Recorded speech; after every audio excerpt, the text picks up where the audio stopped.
Gannavaram MLA Yarlagadda Venkatrao వ్యాఖ్యలపై మాజీ MLA Vallabhaneni Vamsi స్పందించారు. ఎయిర్పోర్టు పనుల కాంట్రాక్ట్ కేఎంవి సంస్థలకు కట్టబెట్టిన అంశంపై యార్లగడ్డ చేసిన వ్యాఖ్యలపై విచారణ జరపాలని సీఎం చంద్రబాబుకు లేఖ రాశారు. ఎయిర్పోర్టులో 206 కోట్ల విలువైన పనులను కేఎంవి సంస్థకు ఎయిర్పోర్ట్ అథారిటీ ఆఫ్ ఇండియా ఇవ్వడంపై ఆరోపణలు చేశారు యార్లగడ్డ. కేఎంవి సంస్థ తనకు సన్నిహితుడైన వ్యక్తిని గత ఎన్నికల్లో తనకు ఆర్థికంగా సాయం చేసినట్లుగా యార్లగడ్డ ఆరోపించారని లేఖలో ప్రస్తావించారు వంశీ.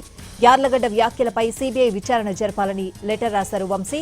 దీని వెనుక కుట్ర జరిగిందన్న దానిపైన విచారణ జరపాలని డిమాండ్ చేశారు. బాధ్యులపై చర్యలు తీసుకుని ప్రజాధనం కాపాడాలని లేఖలో కోరారు మాజీ MLA Vallabhaneni Vamsi.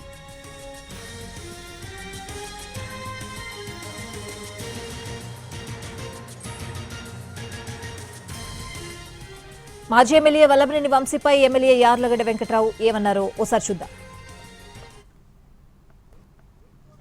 Airport contract ఎవరికో వస్తే నేను పట్టించుకునేవాడు కాదు.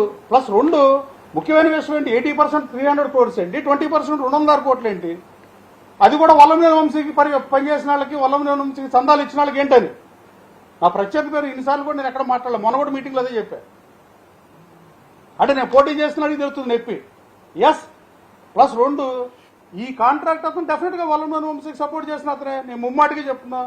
కార్యకర్తలేమో మేము దెబ్బలు తిన్నాం, మేము ఆవేదన ఆక్రోశన పార్టీ ఆఫీస్ తగలెట్టినప్పుడు కేసులో ఉన్నాం, మా మీదే కేసు పెట్టారు, పార్టీ ఆఫీస్ తగలెట్టారు, మమ్మల్ని జైల్లో పెట్టారు రాజమండ్రిలో అని వాళ్ళు రోజు అలో లక్షణాన్ని బాధపడుతుంటే నేనేం చేయాలా? కార్యకర్తల అభిష్టాన్ని నేను గౌరవించొద్దా?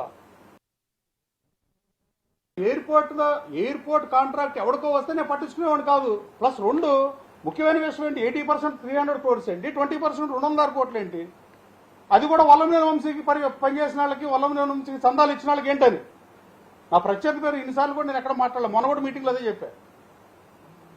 అంటే నేను పోటీ చేస్తున్నాడు తెలుస్తుంది నొప్పి. ఎస్ ప్లస్ రెండు ఈ కాంట్రాక్ట్ అతను డెఫినెట్ గా వల్లభనేని వంశీకి సపోర్ట్ చేసిన అతనే. నేను ముమ్మాటికి చెప్తున్నా. కార్యకర్తలేమో మేము దెబ్బలు తిన్నాం, మేము ఆవేదన ఆక్రోశన పార్టీ ఆఫీస్ తగలెట్టినప్పుడు కేసులో ఉన్నాం, మా మీదే కేసు పెట్టారు, పార్టీ ఆఫీస్ తగలెట్టారు, మమ్మల్ని జైల్లో పెట్టారు రాజమండ్రిలో అని వాళ్ళు రోజు అలో లక్షణాన్ని బాధపడుతుంటే నేనేం చేయాలా? కార్యకర్తల అభిష్టాన్ని నేను గౌరవించొద్దా?